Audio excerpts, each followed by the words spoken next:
So hello everyone, my self Aman Singh, third of MBBS student at KGM में लखनऊ। तो bacteriology हम लोग कर रहे हैं माइक्रो में। तो अभी हम लोग बैक्टीरिया वाइज चीज़ों को पढ़ रहे हैं। तो आज का टॉपिक है आपका निजेरिया मेनिंजाइटिस।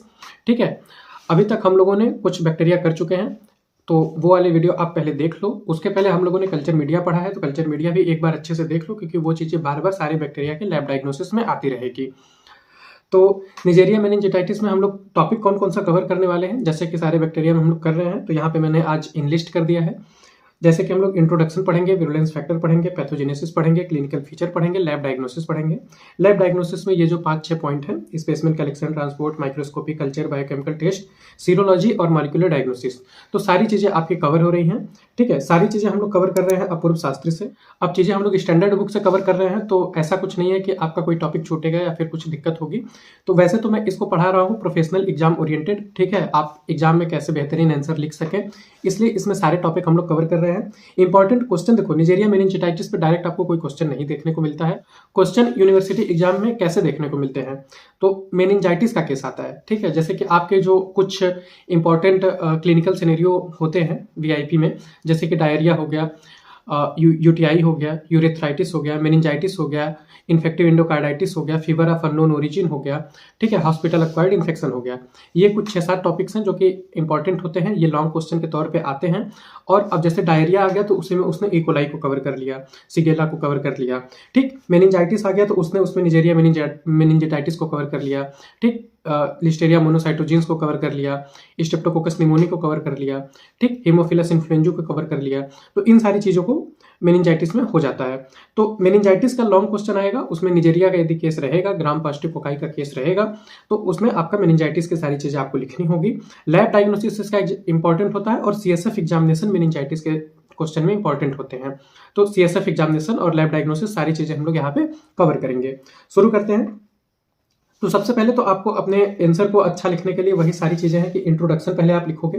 ठीक, जो हेडिंग होते हैं, जितने ज़्यादा हेडिंग में आप आंसर लिखोगे, जितने अच्छे से जितने हेडिंग में आप आंसर लिखोगे, बुलेट पॉइंट बना बना के जितने डायग्राम बना दोगे, उतना ही अच्छा रहता है।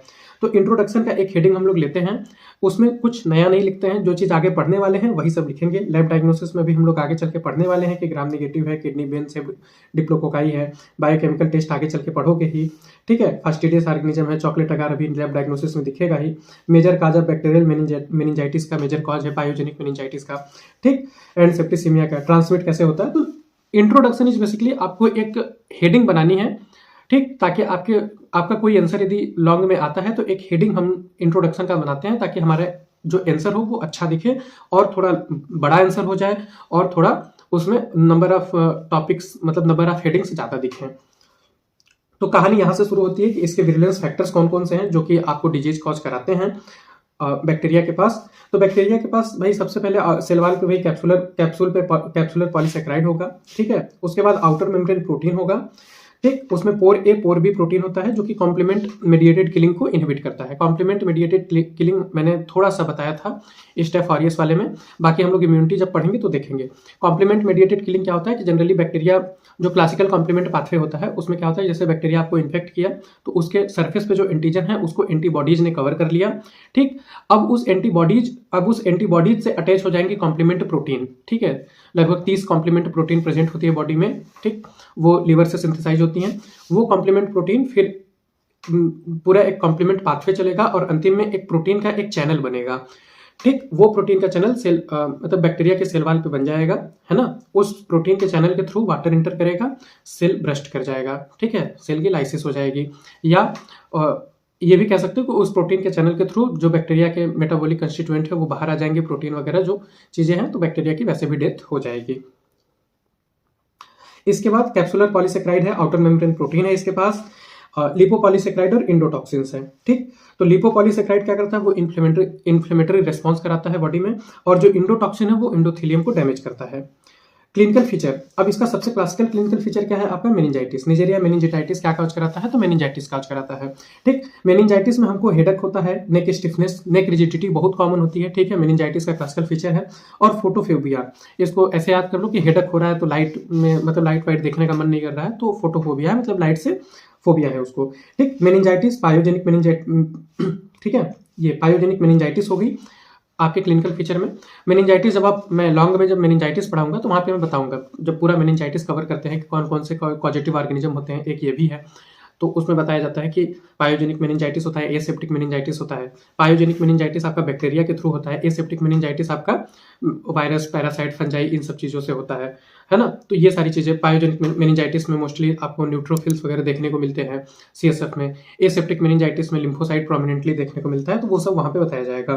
क्लिनिकल फीचर आपका यही मेनिंजाइटिस है। मेनिंजाइटिस में आपका ये कर्निक साइन और ब्रुडजिंस्की साइन, ये दोनों साइन निजेरिया कॉज्ड मेनिंजाइटिस में कर्निक साइन, ब्रुडजिंस्की साइन पॉजिटिव मिल सकते हैं। ठीक, अब कर्निक साइन क्या होता है कि patient supine with hip flexed 90 degree, knee can not be fully extend. एक तरीके से पेशेंट यदि लेटा हुआ है और उसका हिप फ्लेक्स्ड है तो वो अपने नी को एक्सटेंड नहीं कर सकता, मतलब सही बताएं तो एसएलआर वो नहीं कर सकता, स्ट्रेट लेग रेजिंग नहीं कर सकता। ठीक, मतलब कि लेग को स्ट्रेट नहीं कर सकता, ये कर्निक साइन होता है, क्योंकि मसल की रिजिडिटी बहुत ज्यादा होती है, नेक रिजिडिटी ही सबसे ज्यादा होती है, इतना दर्द होता है यहाँ पे। ब्रुडजिंस्की साइन भी वही है कि यदि नेक रिजिडिटी होती है इसमें, ब्रुडजिंस्की साइन में passive flexion of neck cause flexion of both leg and thighs. यदि यहाँ से इसका आप हेड, मतलब कि नेक को फ्लेक्स करोगे तो ये अपने आप इसका यहाँ पे हिप फ्लेक्स हो जाएगा और यहाँ पे नी फ्लेक्स हो जाएगा। ठीक, तो ये दोनों साइन देखने को मिल सकता है मेनिंजाइटिस में। और इसके देखो क्लिनिकल फीचर में 3 चीजें आपको याद रखनी है एग्जाम में लिखने के लिए। एक तो मेनिंजाइटिस, पायोजेनिक मेनिंजाइटिस, दूसरा वाटर हाउस फ्राइडरिचसन सिंड्रोम, और तीसरा लॉन्ग टर्म में जब मेनिंजाइटिस रहेगी तो आपको क्रोनिक मेनिंजोकोक्सीमिया के सिम्टम्स दिखेंगे, जिसमें कि फीवर होगा, पेटिचियल रैश होंगे। पेटिचियल रैश क्या होता है कि आपके पर्पल स्पॉट अंडर स्किन, मतलब कि स्किन के अंदर आपको यहाँ पे ब्लीडिंग की वजह से पर्पल स्पॉट्स दिखते हैं।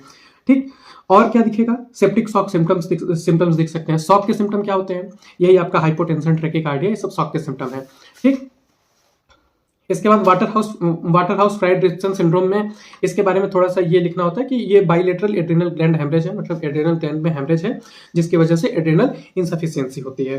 तो ये तीनों क्लिनिकल फीचर्स हो गए, विजिलेंस फैक्टर हो गए। आते हैं पैथोजेनेसिस पे। पैथोजेनेसिस आसान है, एकदम आसान है इसका, है ना। बैक्टीरिया कॉलोनाइज करेगा नेजोफेरिंग्स में कॉलोनाइज करेगा एपिथेलियम सेल में, और उसके बाद नेजोफेरेंजियल म्यूकोसा को क्रॉस करेगा। अब यहाँ से ये ब्लड में जा सकता है। ठीक है, ब्लड में जाएगा तो सेप्टिसेमिया कॉज कराएगा, और ब्लड के थ्रू ब्रेन में जाएगा, ब्लड ब्रेन बैरियर को क्रॉस करेगा और मेनिंजाइटिस कॉज कराएगा। ठीक, दूसरा क्या होता है कि यहाँ पे तुमको पता है, एनाटॉमी में पढ़े हो कि यहाँ पे क्रिब्रिफॉर्म प्लेट होता है, उसी के थ्रू ऑल्फैक्टरी नर्व आती है। ठीक है, यहाँ पे क्रिब्रिफॉर्म प्लेट होता है, उसी के थ्रू डायरेक्ट आती है नर्व आती है, ऑल्फैक्टरी नर्व आती है यहाँ पे नोज में। तो अब यहाँ नेजोफेरिंग्स के एरिया को ये इन्फेक्ट किया है, तो यहाँ से डायरेक्ट ऑल्फैक्टरी नर्व के थ्रू ब्रेन में इंटर कर सकता है और मेनिंजाइटिस कॉज करा सकता है। तो ये सारी चीजें यहाँ पे लिखी हुई हैं कि direct spread along the olfactory nerve, ठीक, थ्रू द क्रिब्रिफॉर्म प्लेट, उससे आपका जाके मेनिंजाइटिस कराएगा, या तो ब्लड स्ट्रीम में जाएगा, सेप्टिसेमिया कॉज कराएगा, ब्रेन में जाएगा, ब्लड ब्रेन बैरियर को क्रॉस करेगा और मेनिंजाइटिस कॉज कराएगा। ठीक, तो ये हो गई इसकी पैथोजेनेसिस। अब माइक्रो के पॉइंट ऑफ व्यू से जो सबसे इंपॉर्टेंट चीज होती है वो होती है लैब डायग्नोसिस। तो लैब डायग्नोसिस हम लोग देख लेते हैं। तो जब निजेरिया मेनिंजाइटिस का आप स्पेसिमेन लेंगे, स्पेसिमेन में क्या लोगे, अब सीएसएफ ले सकते हो, मेनिंजाइटिस है, ब्लड में सेप्टिसेमिया है, वहां पे भी बैक्टीरिया प्रेजेंट होंगे, सेप्टिसेमिया होगा, तो ब्लड सैंपल ले सकते हो। नेजोफेरेंजियल में बैक्टीरिया कॉलोनाइज्ड है तो नेजोफेरेंजियल स्वैब ले सकते हो। ठीक, ट्रांसपोर्ट किसमें करोगे, स्टुअर्ट मीडिया में ट्रांसपोर्ट करोगे, है ना। माइक्रोस्कोपी जब करोगे तो ग्राम नेगेटिव डिप्लोकोकाई दिखेंगे, ये उसका डायग्राम है। कोशिश करना कि रफ डायग्राम ही सही लेकिन बना देना। ठीक, कोशिश करना रफ डायग्राम ही सही लेकिन बना देना उसमें। ठीक, उसके बाद चॉकलेट कल्चर करोगे तो कल्चर, अब मैंने बताया था कि जो चॉकलेट अगर होता है वो इनरिच्ड मीडिया है। ठीक है, एक तरीके से जो ब्लड अगार है उसको जब हीट कर देते हैं तो आरबीसी लाइज हो जाती है, आरबीसी टूट जाती है, तो उसके जो कंस्टिट्यूएंट है फैक्टर एक्स, फैक्टर 5, ये सब बाहर निकल जाते हैं, जिसके प्रेजेंस में जो फैस्टिडियस ऑर्गेनिज्म है, जो नौटंकीबाज ऑर्गेनिज्म है, जिनको कि कुछ ना कुछ इंपॉर्टेंट चीजें चाहिए ग्रो करने के लिए, बेसिक खाना पानी पे वो नहीं ग्रो करेंगे, तो उसमें कौन कौन से आते थे, यही निजेरिया हो गया, हिमोफिलस इन्फ्लुएंजी हो गया, स्ट्रेप्टोकोकस निमोनी हो गया, ये लोग चॉकलेट अगार पे ग्रो कराएंगे। इसके अलावा इसमें 3 स्पेशल मीडिया है जो आपको निजेरिया मेनिंजाइटिस, निजेरिया के दोनों मेनिंजाइटिस और निजेरिया गोनोरी, इसके बाद निजेरिया गोनोरी पढ़ेंगे, तो दोनों केस में कल्चर आपका यही रहेगा, chocolate agar, Thayer Martin media, Martin Lewis media और न्यूयॉर्क सिटी मीडिया। ठीक, ये तीनों एक साथ याद कर लो। ठीक है, क्योंकि मेनिंजाइटिस का केस बहुत इंपॉर्टेंट है, यूनिवर्सिटी एग्जाम के प्रोफेशनल एग्जाम में आपका क्वेश्चन मेनिंजाइटिस का एक फिक्स ही रहता है ना। आगे आओ बायोकेमिकल टेस्ट में कैटलिस्ट पॉजिटिव होगा, ऑक्सीडेज पॉजिटिव होगा, ये सारी चीजें एक बार बायोकेमिकल टेस्ट का सारा एक ट्रिक बना के याद करा दूंगा। ठीक, रैपिड कार्बोहाइड्रेट यूटिलाइजेशन टेस्ट करोगे तो ग्लूकोज को फर्मेंट करता है, ये बैक्टीरिया ग्लूकोज को फर्मेंट करेगा, माल्टोज को फर्मेंट करेगा, सुक्रोज को फर्मेंट नहीं करता है।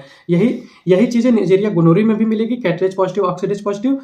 जब उसमें आरसीयूटी करोगे तो वहां पे सिर्फ ग्लूकोज फर्मेंट होता है, माल्टोज और सुक्रोज फर्मेंट नहीं होता है।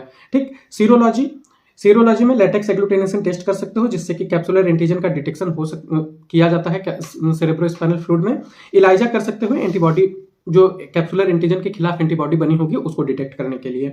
मॉलिक्यूलर में पीसीआर कर सकते हो, ठीक है। रियल टाइम पीसीआर यहाँ पे कर सकते हो। रियल टाइम पीसीआर क्यों होता है? क्वांटिटेटिव मेजरमेंट के लिए। देखो दो चीजें होती है पीसीआर में, दो आरटीपीसीआर। एक आरटीपीसीआर होता है रिवर्स ट्रांसक्रिप्टेज पीसीआर, जो कि जनरली हम लोग जो कि वायरस में ही करते हैं, जो आरएनए वायरस हैं। अब आरएनए वायरस रिवर्स ट्रांसक्रिप्टेज के प्रेजेंस में रिवर्स ट्रांसक्रिप्शन करके बनाते हैं डीएनए। तो रिवर्स ट्रांसक्रिप्टेज पीसीआर, आरटीपीसीआर करते हैं हम लोग वायरस के केस में, और रियल टाइम पीसीआर करते हैं वायरस के करंट इन्फेक्टिविटी लोड को पता करने के लिए, या उसकी क्वांटिटी आपके ब्लड में कितनी मेजर है, कितना इन्फेक्टिविटी है ब्लड में, उसको मेजर करने के लिए रियल टाइम पीसीआर करते हैं। आगे आते हैं, सीएसएफ एग्जामिनेशन बहुत इंपॉर्टेंट है मेनिंजाइटिस में, इसीलिए ये वाला वीडियो थोड़ा सा लंबा होने वाला है। सीएसएफ एग्जामिनेशन हम लोग कैसे करते हैं? तो सीएसएफ सैंपल लोगे, ठीक है, उसको 3 पोर्शन में डिवाइड करोगे। निजेरिया मेनिंजाइटिस का यदि केस है मेनिंजाइटिस में, तो 3 पोर्शन में सीएसएफ को डिवाइड करोगे। पहले पोर्शन को सेंट्रीफ्यूज करोगे, ठीक है, पहले पोर्शन को सेंट्रीफ्यूज करोगे। अब सेंट्रीफ्यूज करोगे तो दो चीजें बन जाएगी, एक नीचे सेडिमेंट बन जाएगा, ऊपर सुपरनेटेंट बन जाएगा। जो सुपरनेटेंट या फ्लूइड वाला थोड़ा सा पार्ट है, उसमें क्या करेंगे हम, कैप्सुलर एंटीजन का डिटेक्शन कर सकते हैं और बायोकेमिकल एनालिसिस कर सकते हैं। अब मेनिंजाइटिस में जो बैक्टीरियल मेनिंजाइटिस होता है उसमें प्रोटीन बढ़ा हुआ मिलता है, ग्लूकोज कम मिलता है, क्योंकि बैक्टीरिया ग्लूकोज को कंज्यूम कर लेता है, तो प्रोटीन नॉर्मल या ज्यादा मिलता है और ग्लूकोज कम मिलता है। सीएसएफ प्रेशर इसमें ज्यादा मिलता है, बढ़ा हुआ मिलेगा। जो सीएसएफ प्रेशर है वो बढ़ा हुआ मिलेगा। और यही जब एसेप्टिक मेनिंजाइटिस, पायोजेनिक मेनिंजाइटिस यानी कि बैक्टीरियल मेनिंजाइटिस ये है। एसेप्टिक मेनिंजाइटिस में क्या होता है कि जैसे कि मान लो वायरल मेनिंजाइटिस जब होती है तो वहां पे प्रोटीन ग्लूकोज कंजम्पशन नहीं होता है, ठीक है, तो प्रोटीन और ग्लूकोज नॉर्मल ही मिलते हैं, है ना। तो ये पहला पोर्शन हो गया। 3 पोर्शन में सीएसएफ को डिवाइड करेंगे, पहले पोर्शन को सेंट्रीफ्यूज करेंगे, उसके सुपरनेटेंट पोर्शन से हम लोग कैप्सुलर एंटीजन का डिटेक्शन कर सकते हैं through latex agglutination test, biochemical analysis कर सकते हैं, ठीक है। ये सीएसएफ एग्जामिनेशन और अच्छे से बताया जाएगा मेनिंजाइटिस में। सेडिमेंट वाला जो पोर्शन है उसमें ग्राम स्टेनिंग कर सकते हैं, जो सेडिमेंट वाला पोर्शन है ग्राम स्टेनिंग कर सकते हैं, वहां पे हम लोग को माइक्रोस्कोपी में ग्राम नेगेटिव डिप्लोकोकाई देखने को मिल जाएगा। जो सेकंड पोर्शन है सीएसएफ का, उसको इनोकुलेट करेंगे इनरिच्ड मीडिया में, जैसे कि ब्लड अगार में कर सकते हैं, चॉकलेट अगार में कर सकते हैं, बैक्टीरिया का ग्रोथ देख सकते हैं उसमें। और जो थर्ड पोर्शन है उसको इनोकुलेट करते हैं बीएचआई ब्रॉथ में, ब्रेन हार्ट इन्फ्यूजन ब्रॉथ में इनोकुलेट करते हैं रात भर के लिए, ठीक है। रात भर रख के छोड़ दोगे तो सुबह में ग्रेनुलर टर्बिडिटी हमको देखने को मिलती है, ठीक। तो यहाँ पे पूरा निजेरिया मेनिंजाइटिस खत्म हो जाता है, ठीक है। ये वाला वीडियो थोड़ा सा बड़ा बन गया क्योंकि मेनिंजाइटिस बहुत इंपॉर्टेंट है। इसके बाद नेक्स्ट अपना जो टॉपिक रहेगा वो रहेगा निजेरिया गोनोरी, जिससे इंपॉर्टेंट क्वेश्चन कौन कौन से आते हैं। यूरेथ्राइटिस में gonococcal urethritis, non gonococcal urethritis बहुत इंपॉर्टेंट है, क्योंकि क्लिनिकल केस में अभी मैंने आपको बताया meningitis, urethritis, UTI, diarrhoea, fever of unknown origin, hospital acquired infection, और एक छूट रहा है इन्फेक्टिव एंडोकार्डाइटिस। ये इतने बहुत इंपॉर्टेंट होते हैं, ठीक। तो आगे नेक्स्ट लेक्चर में निजेरिया गोनोरी देखेंगे, जिसमें यूरेथ्राइटिस देखेंगे और उसकी लैब डायग्नोसिस इंपॉर्टेंट होती है। माइक्रो है तो सब में लैब डायग्नोसिस इंपॉर्टेंट ही होगी, ठीक है। Thank you.